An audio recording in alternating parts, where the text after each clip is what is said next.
என்ன பேசுறோம்னு தெரியாம, யார பேசுறோம்னு தெரியாம முதலமைச்சரை தனக்கு கூட ஒரு தரம் இருக்குங்கிறத கூட புரிஞ்சுக்காம, எதிர்கட்சி தலைவரா இருக்காரு இல்லையா, அந்த தரத்தை கூட புரிஞ்சுக்காம விமர்சனம் செய்து கொண்டிருக்கக்கூடிய ஒரு மூன்றாம் தர பேச்சாளரை போல பேசிக் கொண்டிருக்கக்கூடிய எடப்பாடி பழனிசாமி அவர்களை உங்களுக்காக நான் வருத்தப்படுகிறேன்.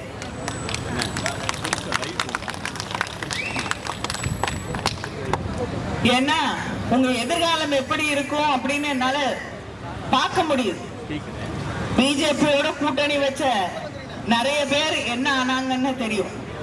பீகார்ல பல முறை முதலமைச்சராக இருந்த நிதிஷ்குமார் அவர்கள் இன்னைக்கு ராஜ்யசபால உறுப்பினராக இருக்கிறார். முதலமைச்சர் ஆக்க விடல. அதே போல எத்தனையோ கட்சிகள் இருந்த இடம் தெரியாம போயிருச்சு. நீங்க ஒருவேளை அமித்ஷா அவர்கள் மனது வைத்தால் ஏதாவது ஒரு மாநிலத்துக்கு கவர்னராக அவன் அனுப்பப்படலாம். அது கஷ்டமான வேலை இல்லை. எதிர்கட்சி அரசாங்கமா இருந்தா சட்டமன்றத்துக்கு உள்ள போயிட்டு வெளிநடப்பு செய்யணும், அவ்வளவுதான். அதுதான் அங்க ஒரு கவர்னர் இருந்தாரு, அதான் செஞ்சுக்கிட்டு இருந்தாரு இல்லையா. ஒவ்வொரு தடவையும் உள்ள போயிட்டு அமைச்சரை கேளுங்க, வந்துட்டு 10 நிமிஷத்துல வெளியில போயிடுவாரு. இதுதான் அவரையும் மாத்திட்டாங்க. அவர் இருந்தா நமக்கு இன்னும் கொஞ்சம் நல்ல பொழுது போயிருக்கும் தேர்தல் வரைக்கும். ஆனா அவரையும் மாத்திட்டாங்க, போனா போகுது.